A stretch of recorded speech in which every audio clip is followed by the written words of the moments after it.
another episode of the Borough Sports Podcast. I am your host, Ricky Guerino. It is Tuesday, January 20th, and man, those NFL playoffs have continued to deliver every single game so far. It could be worst case scenario, though, if the Patriots end up in the Super Bowl, and at this point, it is looking pretty likely. I know you Boston massholes have had to suffer so much for the last 3 years. I know they've been so super duper hard on you guys. But, Drake May, you're lucky he's so likable. He really is a good dude, and I want to root for him. It's just I can't. And you're going to be able to play the same game 2 weeks in a row because Jared Stidham is just as good, probably can't be any worse than CJ Stroud was the other day. I mean, Jesus Christ. I know Ohio State quarterbacks are typically not that good when they make it to the NFL, but that is probably the single-handed worst playoff performance I've ever seen from a quarterback ever in my lifetime. If you're Danielle Hunter, or if you're Will Anderson Jr., or if you're Derek Stingley, I don't know how you are not throwing hands with CJ Stroud in the locker room after the game. Because all CJ Stroud had to do was not monumentally fuck up every time he threw the football. And it basically felt, even when he wasn't throwing interceptions, that something bad was going to happen. I don't want to hear about his offensive line or the weather. Not only did CJ Stroud have 4 picks in the first half, he was lucky he didn't have more. Like I said, every time he let go of the ball, it felt like it was well within a Patriots defender's range of catching the ball. And at one point, he tore his backup tight end's ACL because he threw the ball so poorly that Cade Stover was trying to come back and get it and just tore every ligament in his knee. I don't think I've ever seen that before.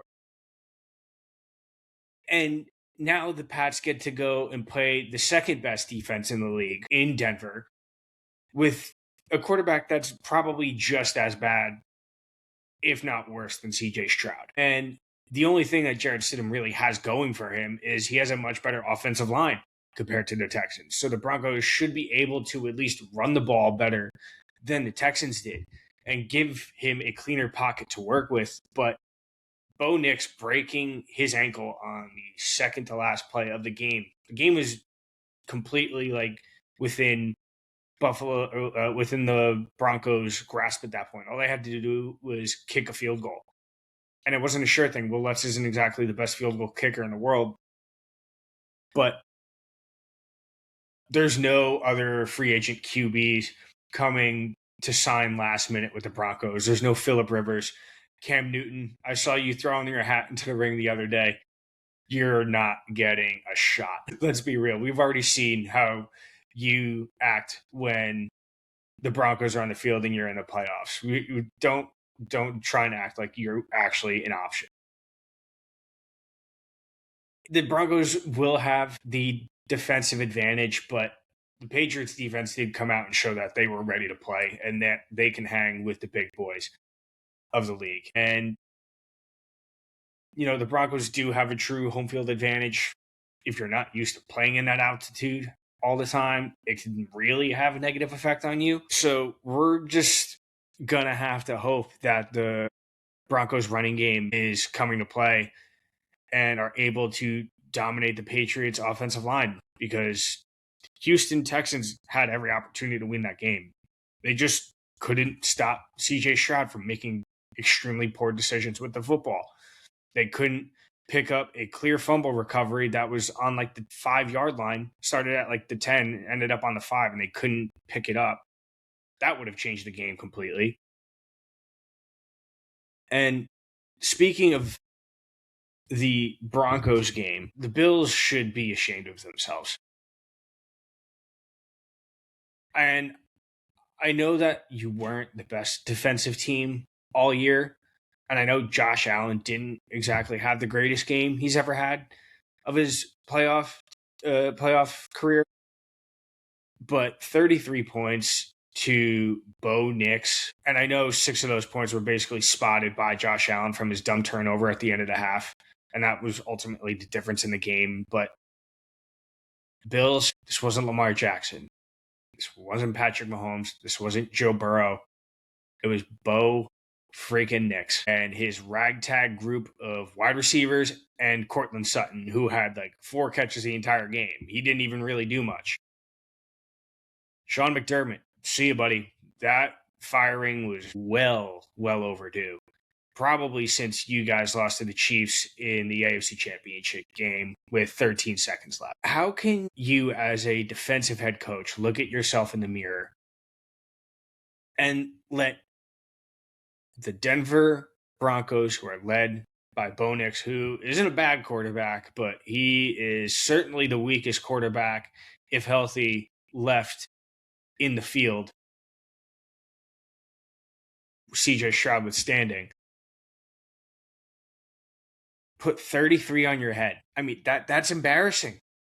That is embarrassing. And the fact that it's going to be Jared Stidham or Drake May reaching a Super Bowl before Josh Allen is an objective organizational failure. Brandon Beane somehow able to keep his job. He hasn't been able to draft a competent wide receiver for Josh Allen. We were thinking that Keon Coleman was going to step up. Sure, he had 1 touchdown, but that was early on in the game. He really didn't do too much else the rest of the game after that. And having a defensive core that was that putrid, I know you had a couple injuries, but that's inexcusable. And you can tell where Joe Shane, GM of the New York Giants, of the Brandon Beane tree, learned his drafting skills, because it's pretty apparent. And it's so sad. I really feel for Josh Allen, man. He's one of my favorite players in the league. He's so fun to watch. He's just a good person. He's easy to root for. He's probably the best quarterback in football at the moment.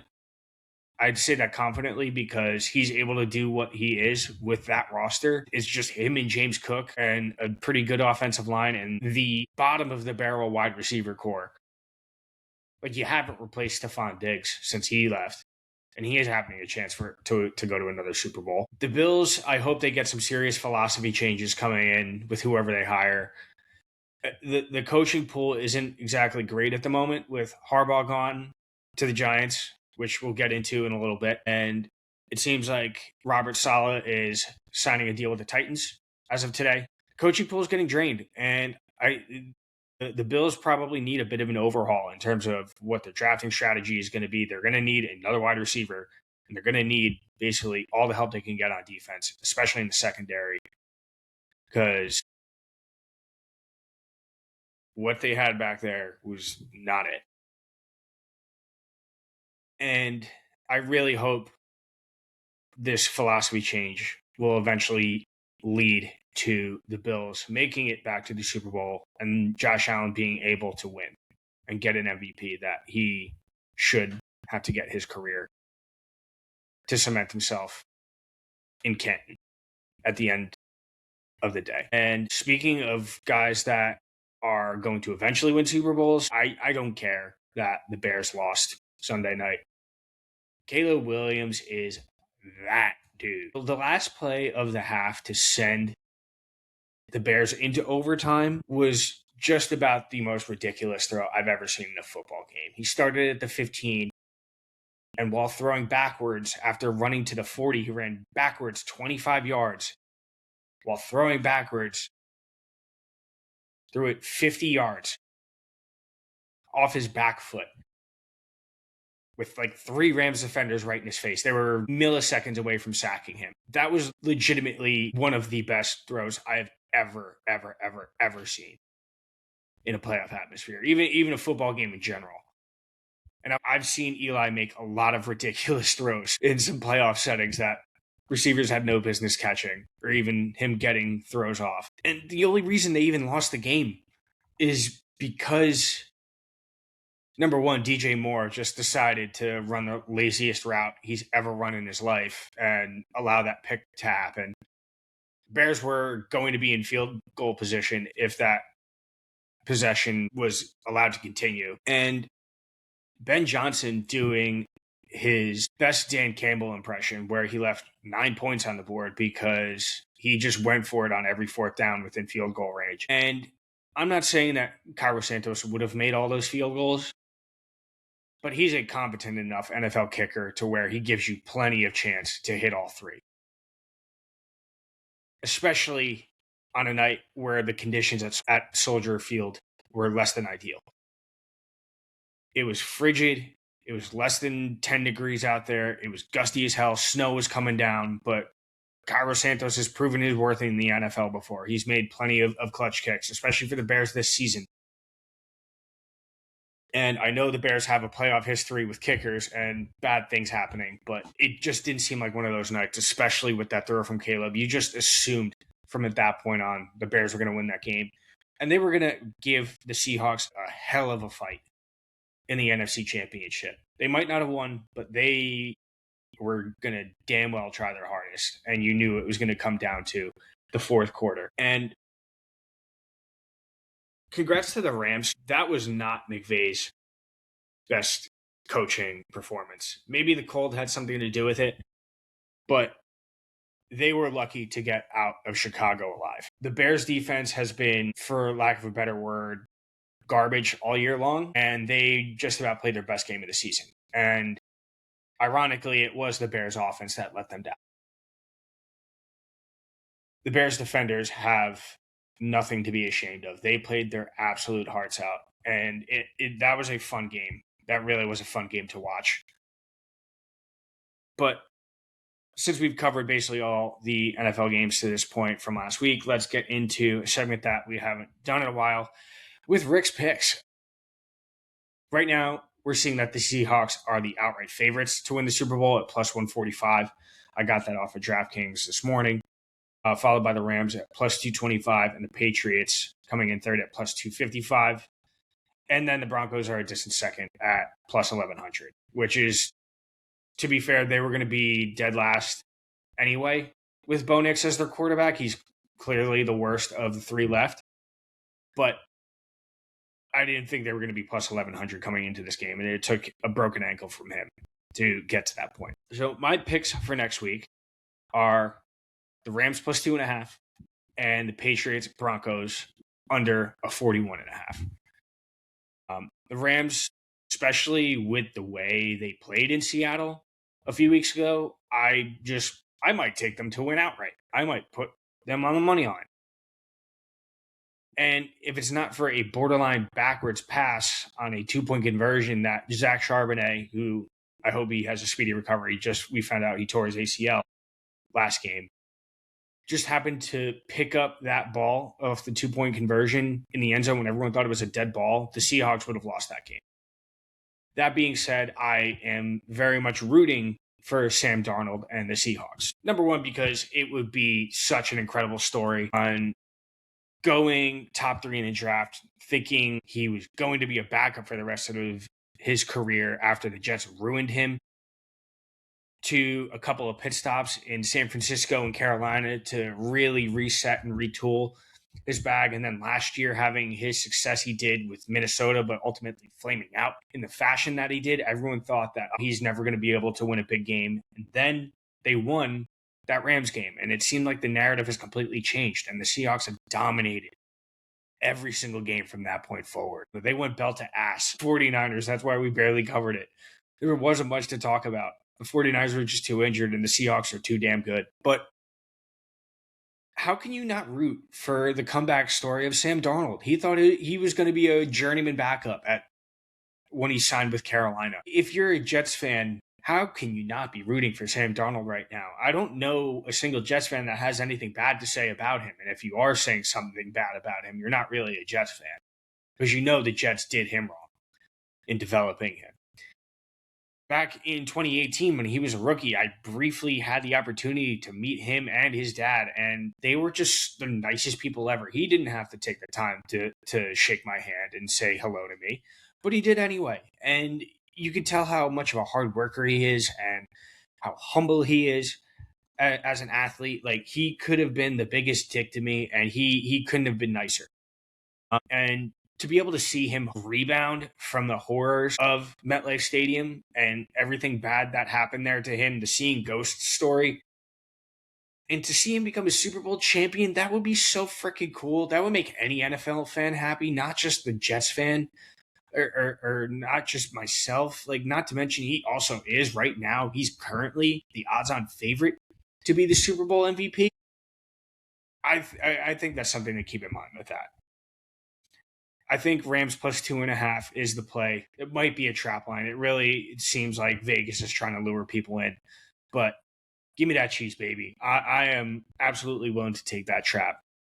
The Rams are too good of a team to be going down without a fight. And it's going to be the only fight that we get this weekend, which is why I'm taking the Broncos 41.5 over under, and I'm taking the under with that. I think the Patriots, they're a 5.5 point favorite right now, and I think that's going to be too easy to cover with Bo Nix not in the game. Personally, I think the Patriots win by 2 scores. And with that being said, I think the only way the Broncos score a touchdown in this game is if it's a pick six. Sorry. Jared Stidham is leaving a lot to be desired. I know I was talking before about how he might be just as good as CJ Stroud. I'm obviously kidding. The Patriots defense only having to focus on RJ Harvey and the Denver run game, it's going to make their job so easy. They don't have to worry about Jared Stidham completing passes. They're going to play him so up on the line that they're going to eliminate the passing game entirely, which is, I want a little bit of a challenge with this pick, as if I needed to make gambling any more challenging for me as it is. I also think that the Broncos defense is too elite for the Patriots to be giving up more than 28 points. So I think the Patriots are going to get out to an early lead, and then they're going to run the ball the entire time afterwards. Just drain the clock. Don't let Drake May accidentally make a mistake trying to pass the ball. Keep the ball out of Denver's hands and use the clock against the Broncos, because it really is their biggest enemy in this game, because they're going to need all the help they can get with trying to get in a shootout, and they're not going to be able to do it. Jared Stidham is just not going to be able to be that guy. So I have my predicted final score of 28-9 Patriots. You're unfortunate AFC champions. And, most of you guys that already listen to me are pretty aware that I have an enormous black cloud whenever I put money on sporting events. I am not very good at gambling, which is why I don't do it very often. So if you really want to make some money, do the right thing and fade my picks. That's not financial advice, but you probably have a better chance of hitting if you fade whatever I say. Back into the local news conversation. Baseball's dead. Baseball is officially deceased. It's dead, gone, finito, finished, done, passed away, dead. If you've been living under a rock, the Dodgers signed Kyle Tucker last week to a 4-year, $240 million contract. And with that, there is now going to be a 100% chance of a lockout in 2027. With the collective bargaining agreement set to expire after the 2026 season, it's going to be an extremely, extremely ugly negotiating period. And if you want to blame the Dodgers, that's fine. Absolutely. They are certainly a part of the blame as to why the MLB season in 2027 is not going to happen. Being allowed to defer the money in the Shohei Ohtani contract is absolutely one of the largest factors in this. It should have never been allowed to happen. Rob Manfred should have stepped in immediately as soon as he saw the stipulations on those contracts and said, that is just not good for the game. But that would have triggered a whole response from the MLBPA. And I'm getting a little bit sick of the MLBPA. I know we want as much pay and rights for the players as possible, but I'll get into that in a minute. I'm not going to blame the Dodgers. I'm just not. They have the best financial means out of any team in the sport at the moment. And they are leveraging the shit out of it, as they should. And what I want to do here is I want to bring attention to the small market ownerships. That's right, the small market teams who every year extort their fans for more and more money while putting less and less dollars into their product. I'm talking about the Oakland A's, who are now the Sacramento A's, going to eventually be the Las Vegas A's, the Los Angeles Angels of Anaheim, the Tampa Bay Rays, the Colorado Rockies, the Pittsburgh Pirates, the Cincinnati Reds, the Miami Marlins. The list goes on, because the MLB is a league of haves and have-nots. And unfortunately, the haves are basically exclusive to the Astros, the Dodgers, and sort of the Yankees and the Mets, because no other ownership groups are willing to spend. It's these clubs, the small market teams, who continue to do everything in their power to not pay their homegrown talent, trade them off, and selling them to the highest bidder as soon as they are eligible, and then still expecting their fans to come back and spend money on concessions and merchandise, and leaving those fans as an afterthought and the casualties.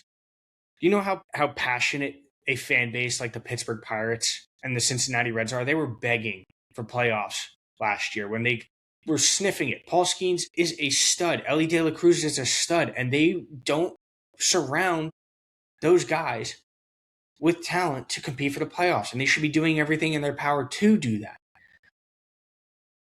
Paul Skeens is probably going to be a Dodger in like 2028 if we do get a baseball season then. Because the Pirates are going to say, the Dodgers are a great drafting organization. They're going to give us a ton of prospects that we can leverage for right now, because we're not going to compete with just Paul Skeens. And the cycle is going to continue on and on and on again.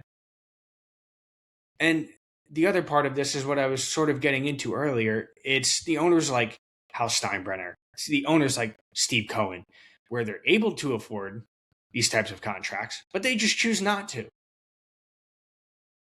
Steve Cohen, sure, you paid Juan Soto all that money, but you haven't really given much money out to anyone since. You just signed Bo Bichette. Congratulations. That's after you shed like 5 or 6 contracts of the main core of your team from last year, of the last 10 years. All you have is Francisco Lindor, Juan Soto, and Bo Bichette. It's not much to be working with. Sure, you have Mark Vientos, Francisco Alvarez. You have a couple decent young pieces, but they're not going to help you get to a World Series anytime soon. You still don't have a playoff caliber pitching staff. And Hal Steinbrenner, we've been hearing it every year since 2010. The Yankees just don't want to pay players as much as they think they should.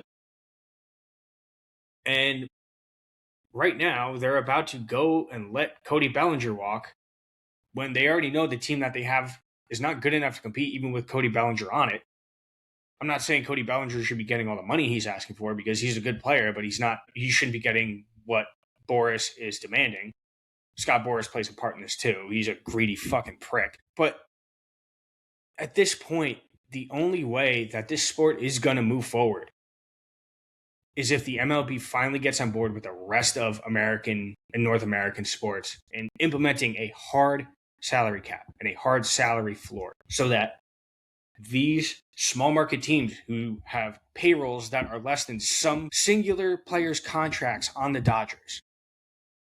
I'm pretty certain that the Miami Marlins' entire team payroll is less than what Kyle Tucker is getting paid in just next year. But it's going to force these small market teams to actually spend money and invest in their team. If you are an owner, if you're a billionaire owner of a baseball team, how is this thing not a toy to you? How are you not just like the most competitive person ever and saying, I want to do everything in my power to win? These small market teams have a competitive advantage when you really break down what they are able to do in their fan base. Most of these small market teams don't have anything else to root for in their towns. Don't you think having a passionate, loud fan base at every baseball home game in the playoffs is something that you can look forward to? It's not just the Dodger fans and the Yankee fans that can have a loud stadium. These crowds want to go and root their team on. Give them a reason to do it, please. I know that the MLBPA is very hard against the salary cap and salary floor, but honestly, they can fuck right off with that. Respectfully, I don't think it's an unreasonable request. Not every single player that hits free agency needs to be getting paid $60 million if they hit 250 once in their career.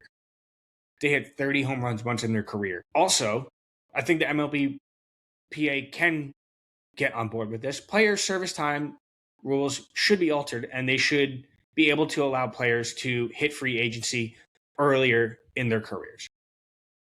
Service time is already manipulated a ton. It's why you see the Yankees always make their excuse to never call up their prospects, and it's because Brian Cashman just wants to manipulate service time to keep their trade value as high as they possibly can, because he knows that the Yankees can't really develop any position players, and they don't have as much value if they come up to the show and they can't actually hit above 250, which is, you're seeing that play out in real time with Anthony Volpe and Austin Wells and Clint Frazier and Miguel Andujar and all the failed prospects outside of Aaron Judge over the last 10 years that never worked out. I'm not counting Glaber because he was in the system for like a year and a half. He was with the Cubs for the majority of his early career where he was developed. And after that, it's simple that the MLB needs to make a more lucrative TV deal so that all these teams and players can benefit from the shared revenue. And there should just be no such things as deferred contracts ever again. Shohei Ohtani, if the Dodgers wanted to pay him $700 billion, go ahead. But that money has to be due up front or on a yearly salary basis. You cannot just push that off to 2040 or 2038 or whenever this contract is going to end. And just say, oh, we're going to give you an actual lump sum and then you're going to take all the taxes out all at one time. Like, no. That was just blatantly unfair. That should never be allowed in any sport, let alone baseball, where there is as little parity as there always is. And that is, unfortunately, all of these things are going to take some seriously long negotiations. We're not having a 2027 season. It's going to be a trick trivia question like 15 years from now. Like, who won the 2027 World Series? No one did because there wasn't a season. And there's a chance we don't start on time for 2028. And the long or the short of this, what I really want to get into and how that relates back to the local area is the Aaron Judge World Series window is officially closed. That man is going to retire without ever sniffing a World Series ring. Because at the end of April 2028, if we're even playing baseball at that point, Aaron Judge is going to be 37. He's going to be 37. He will have been in the league for 11 years. And if you still think Aaron Judge is going to be hitting 300 and hitting 50 home runs every single season at age 37, you got another thing coming. This has been my worst fear since 2022, since we got swept by the Astros, and then Hal Steinbrenner and Brian Cashman go out and make no major moves. No one gets fired. Everything's hunky-dory. Aaron Boone gets to keep his job. No one in the analytics department gets fired. They do an organizational audit that results in no one getting fired and said, this organizational audit said that we're doing a great job. And now Aaron Judge is going to be our Don Mattingly. He's going to be this generation's Donnie Baseball. If Donnie Baseball was 6'8" and a top 3 offensive player in the history of the game, who also probably should have won a Gold Glove in right field by now, if we're being completely honest. 2017, 2018, 2019, 2024 were our best shots to get him a ring. And every single one of those years, it ended in humiliating fashion. 2017, we thought it was going to be the start of a new Yankees dynasty. We thought the baby bombers were here. 2018, Aaron Judge, I love you, but him playing New York, after we split that series in Fenway of the ALDS, and then they come back home and Boston has our way with us, and we don't even get the series back to Fenway. 2019, yeah, the Astros cheated. They were using buzzers, but that team screwed themselves when Aaron Judge hit that home run in the beginning of Game 6 and then coughed up the lead. Or that wasn't Game 6. That was Game 2. I'm sorry. That team screwed the pooch after they beat the shit out of the Astros in Game 1, and then Aaron Judge went up with that 2-run home run in the first inning. And then the Yankees blew that game. They had a chance to go back to the Bronx up 2-0 to go to the World Series, and they fucking blew it. I don't even care about the Astros cheating at that point. They couldn't hit. No one could hit. We got shut down by the Astros pitching. They were just better than us, even with the cheating. And 2024, do we really need to relive all that again? Nestor Cortez coming in when we had Tim Hill to pitch to Freddie Freeman, who the next night we saw strike Freddie Freeman out. They blew Game 1. They could have had Game 2. They could have had Game 3. They won Game 4. The only good thing that Anthony Volpe has done in his career that was a positive, outside of like a fluke Gold Glove his rookie season, because the shortstop talent in the AL was so fucking terrible that they basically had to default to giving him the Gold Glove. And then the 5-0 came out on fire in Game 5. I thought, you know what? If we we drag this team back to LA, make them get on that 6-hour flight, we win Game 6, Game 7, anything could happen. Didn't even get the chance because of that comedy of literal errors that happened in the 5th inning. And that was that. That was the official shutting of the Aaron Judge World Series window, and we didn't even realize it at the time. Some of us did. Most of us didn't want to admit it. But some of us realized. And the only people that are to blame are the Yankees ownership and their front office, because all they make in these off seasons, ever since they acquired Giancarlo Stanton, and even that season, they had an opportunity. They could have gotten Giancarlo Stanton and Bryce Harper. But Brian Cashman pretended that Bryce Harper had nowhere to fit on the New York Yankees. They thought that Greg Bird was going to be a better option than Bryce Harper. You know how cool it would have been to have the top of the lineup as, I don't even know who our leadoff hitter was in 2018. But you have it, let's say Glaber at leadoff, Judge at 2, Bryce Harper at 3, Giancarlo Stanton at 4, and then you have Gary Sanchez, who was still a good player back then. You have a Didi Gregorius, who was still a good player in the league at that point. And then you could have filled in around the margins with decent bats. And they chose not to do it. Passed on Manny Machado. They passed on Corey Seager, all for peanuts, not trading for Garrett Cole at the deadline when they had the opportunity to, not trading for Justin Verlander when they had the opportunity to, because we didn't want to give up Miguel Andujar and Clint Frazier for, at that point, the best pitcher in the game. We let Juan Soto go a few miles down the street because of money. That never used to be a problem. George would have done anything in his power to keep Juan Soto from going to the Mets. But Hal saw it as a business expense. He didn't see it as a way to at least get us closer to winning a championship.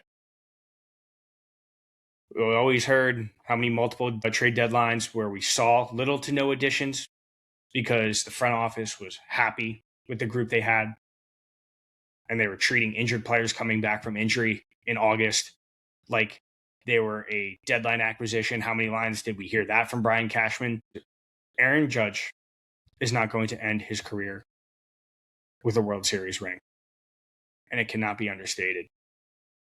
of how badly Hal Steinbrenner and Brian Cashman and Randy Fishman are to blame. They should be ashamed of themselves.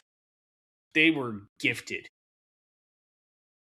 a generational talent to build around. But because they were too busy penny pinching off of casual fans who still go to games, casual fans who are still buying merch, buying chicken buckets, and happily consuming the product on the field and thinking that they could take advantage of all those people and make money off of them, and then have the nerve every offseason to cry poor about revenue's not as good as you think, or you don't realize how expensive it is to be in New York City, and all the excuses came out. All those fans got taken advantage of and insulted. And you're going to allow Aaron Judge to go down after his contract expires without a ring. And you know what? Brian Cashman and Hal Steinbrenner and Aaron Boone and Randy Fishman are all going to say, that's baseball, Susan. That's just baseball. We couldn't have done anything. We tried our hardest. And even I'm still not fully accepting yet. There's still a part of me that thinks, like, just what if they just get hot? But they never do. So I think the Yankees have broken me for the last time. Last year was really the first time since I've had an iPhone that I haven't had the score updates from every single change in the game or every time an inning ended, not updating my phone. And I got to tell you, it was pretty peaceful. I enjoyed not seeing the Yankees blow games that they should be winning with ease. It allowed me to have a real summer and actually not get too overly invested in a team that clearly doesn't care about its fans as much as they like to say they do. And all the pinstripes and tradition doesn't mean shit to anyone in that front office. They just something they repeat to keep fans from fully revolting. And I'm glad that a large portion of the fan base is finally seeing how incompetent this ownership group and how incompetent this front office is, because it's long overdue. There were points where my friends would call me a bad Yankees fan for calling out the obvious flaws of the team that they never addressed. I didn't want to be right. I didn't want to think that this team had obvious holes that were going to be exploited in the playoffs, which they were every single postseason with this core. I'm not a baseball expert, but I damn sure know a team is fraudulent when I see them. And the Yankees, every year for basically 2017 and 2019, where in 2019 the Yankees just kept winning baseball games even though the entire roster was injured. I knew that they didn't have what it took.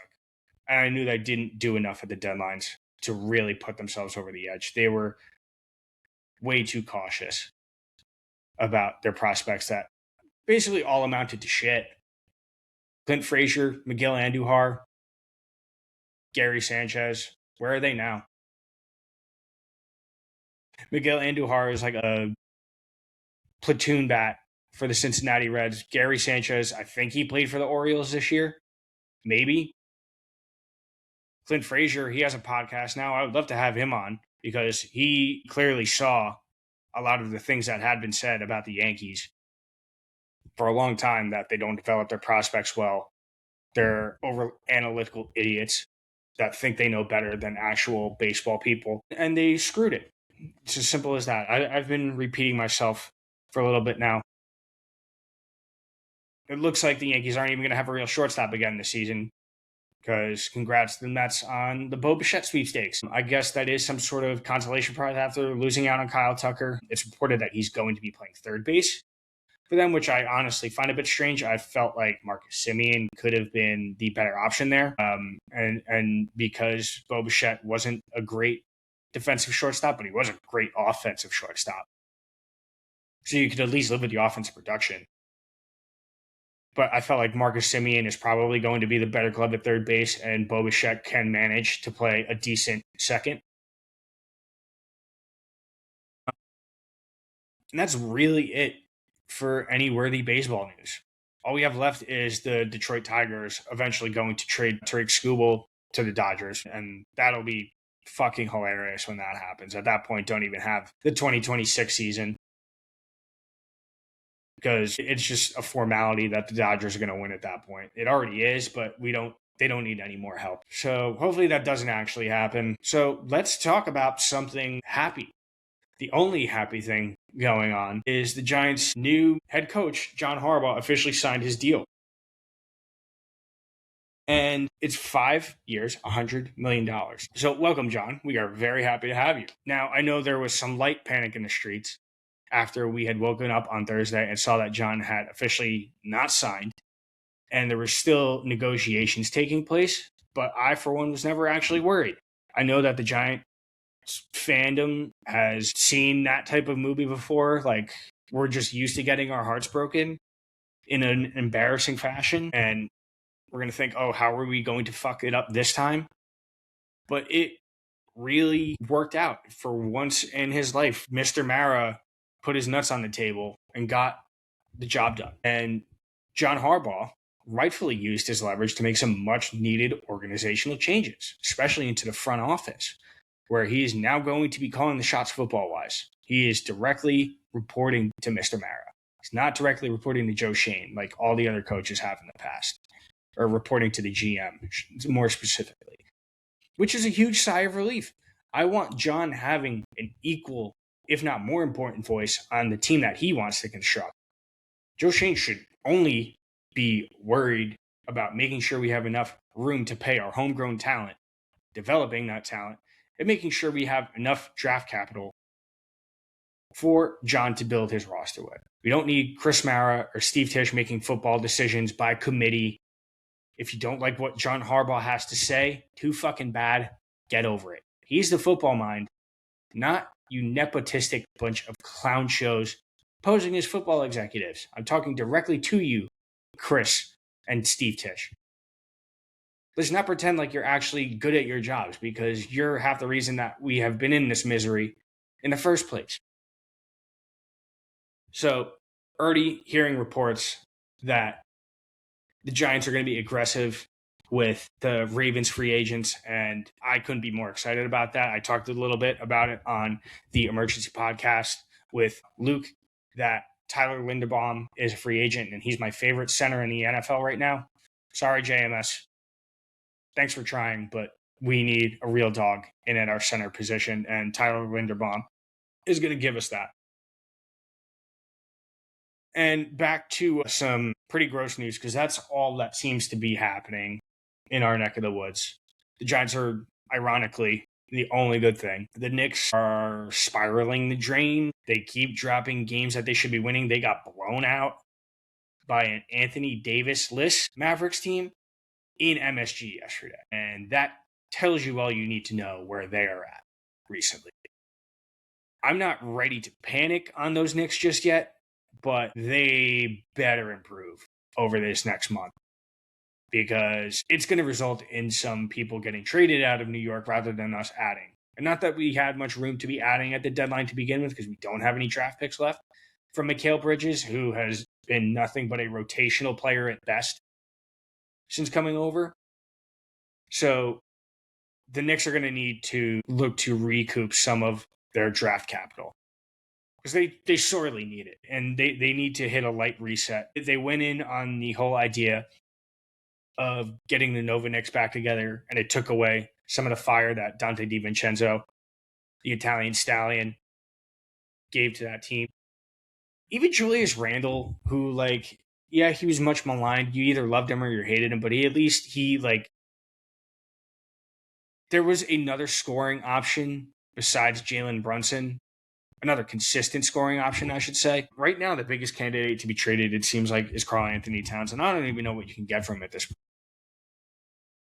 He's so hot or cold, man. Like, he is either having the game of his life or it's just like the worst game of his life. There's no in between anymore. And to keep things, there's so much misery going on. The other MSG team, Chris Drury, GM of the New York Rangers, put out another letter to the fans the other day, basically saying the same thing he did in the first letter, where the product hasn't been what he and the front office envisioned, and some fan favorites are getting traded, yada, yada, yada. We've all heard this before. And it feels like when the Rangers did this back when they traded Matt Zuccarello and Ryan McDonough, they were doing the right thing and tearing the team down because Hank was getting old. They weren't going to be competing for a Stanley Cup for a very long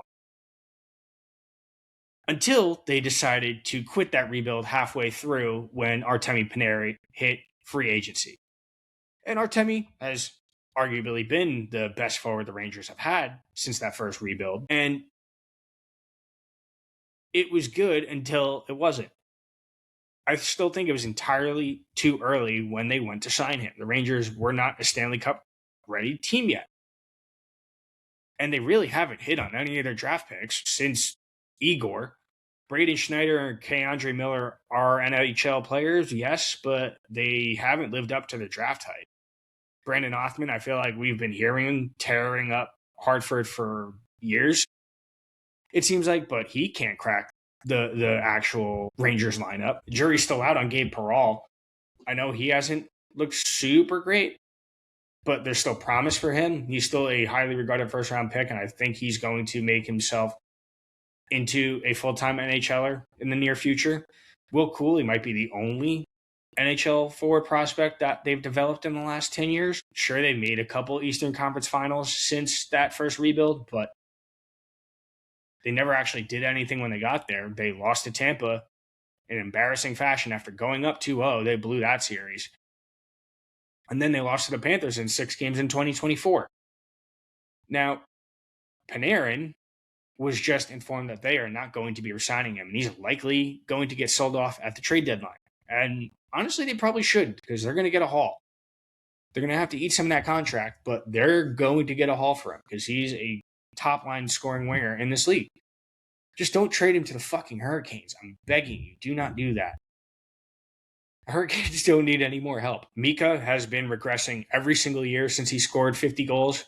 He's not been the same player. Vincent Trocheck is not having a great season either. He has looked like a shell of himself compared to the last couple of years. Somehow he made Team USA. I don't really get it.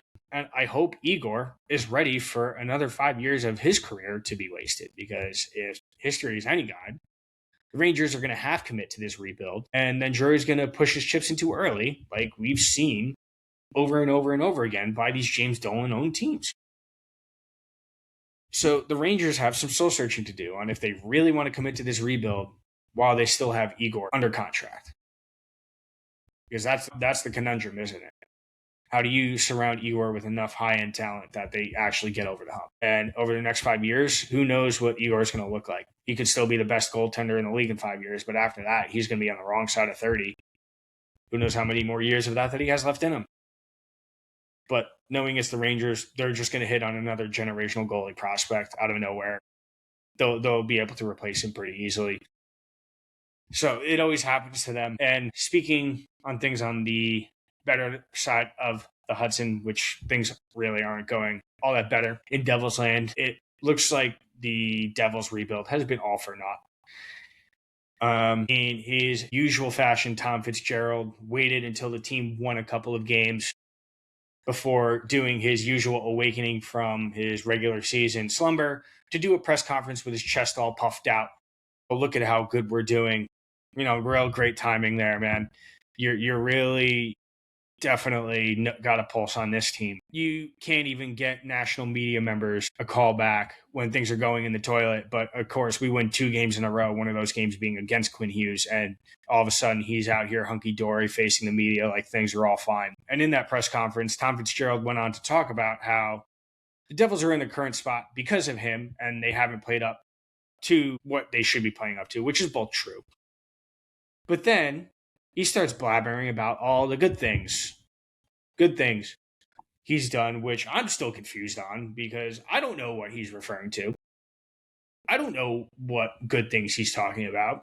He talked about Markstrom re-signing because of how good he looked in a 5-game playoff sample size and not the 2 regular seasons where he has a less than 900 less than 900 save percentage, and you want to give him $6 million a year for the next 2 years when this team is already strapped for cap space as it is?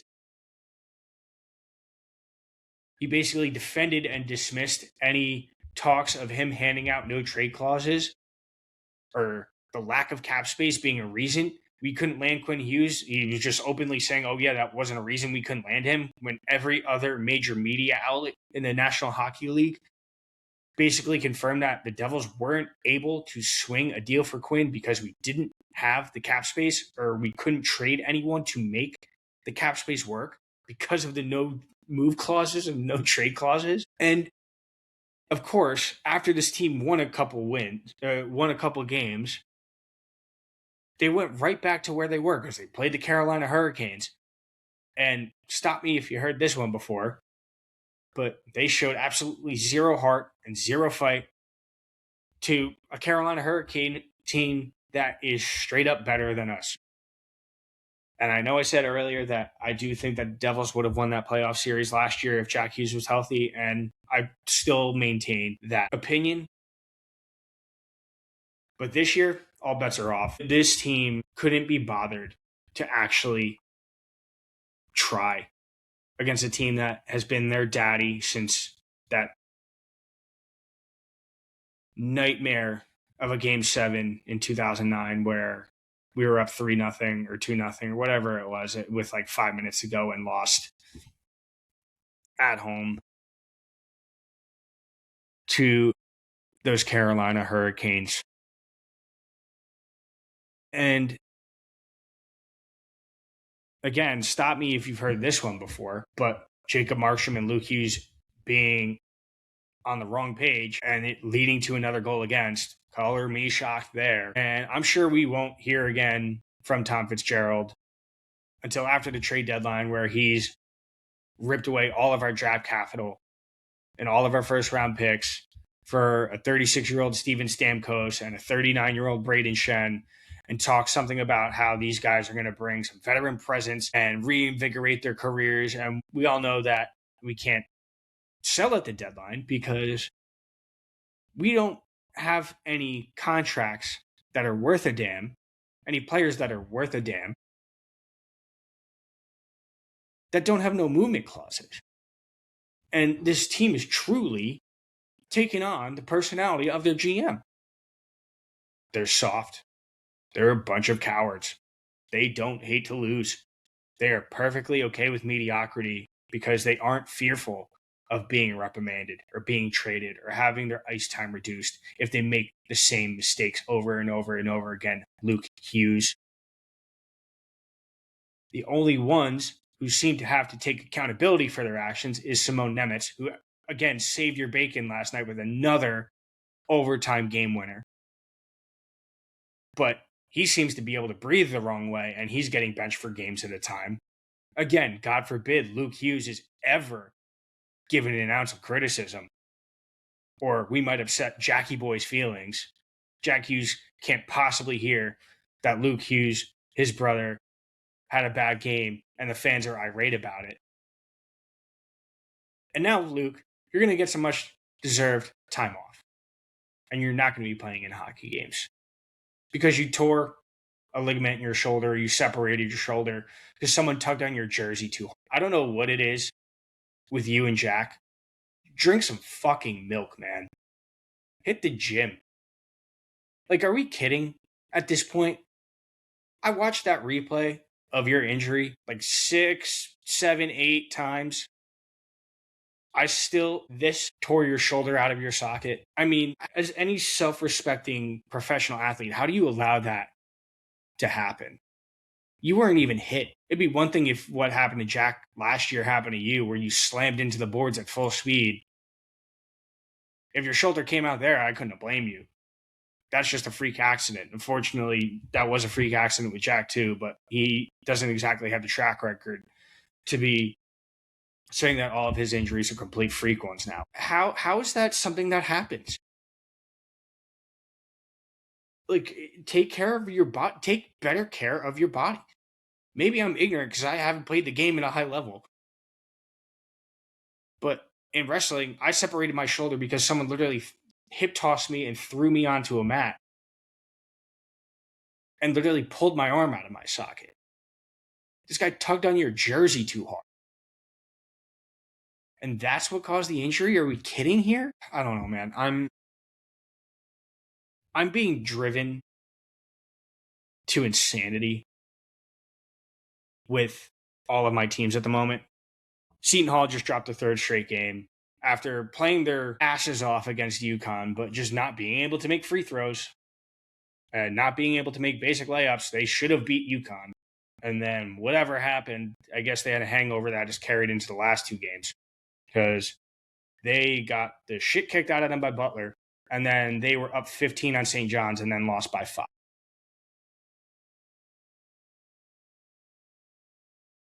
I'm really not sure what happened between non-conference and conference play, but this team has no idea how to put a basketball in a hoop. It's kind of pathetic to watch. This team regularly misses layups. They can't defend without fouling. Their free throw percentage is at like 50% as a team, again, which is completely inexcusable. You would win you would be undefeated in Big East play if you could just hit 80% of your free throws and shoot 50% from within 3 feet. I don't think as Division I basketball players that is asking too much. I don't want to hear about Seton Hall's NIL situation. Shaheen, I love you, but you need to be able to start recruiting guys that can put the ball in the basket. We don't even need to be a three-point shooting team. They play defense great for the most part when they aren't hacking away. But these easy layups and missing 7 to 10 foul shots a night, it is actively costing your team winnable games in the most critical time. We got ranked for all of 2 days. Obviously, playing UConn right away as we got ranked really hurt. Because you knew from that point forward, even if we did beat Butler, we were going to be unranked since we lost that UConn game. And the committee was waiting for an excuse to unrank us. St. John's has looked better. UConn, again, is a steamrolling machine that they're number 2 in the nation right now. They are not slowing down. They nearly lost to Georgetown after they nearly lost to Seton Hall. So, maybe they do have some, Arnold Schwarzenegger, if it bleeds, we can kill it going on. But I'm with Seton Hall, man. You guys need to just do the little things correct, and you would be a 6 seed in this tournament in March. Just do the little things right, man. Hit layups. Make your foul shots. That's all we're asking. We're not asking you to shoot the lights out from 3. We're not asking you to score 100 points a game. We don't need you to be Duke. We don't need you to be Michigan State. We don't need you to be Arizona. Play good defense and do the little things well. You guys are capable, and you're not playing like it. If you guys told me at the beginning of last year, at the beginning of 2025, that the only team that we would have a truly positive outlook right now for would be the New York Giants, who have been arguably the most incompetent franchise in the area for the last 12 years, I would have told you are out of your mind. I would have said, no, we're going to make another stupid coaching hire. We're going to make another dumb GM hire. But they actually went out and signed John Harbaugh. I legitimately can't believe it. We have legitimate hope. I'll talk to you guys next week. Don't forget, subscribe, comment, follow. You know the drill. And until next time, peace.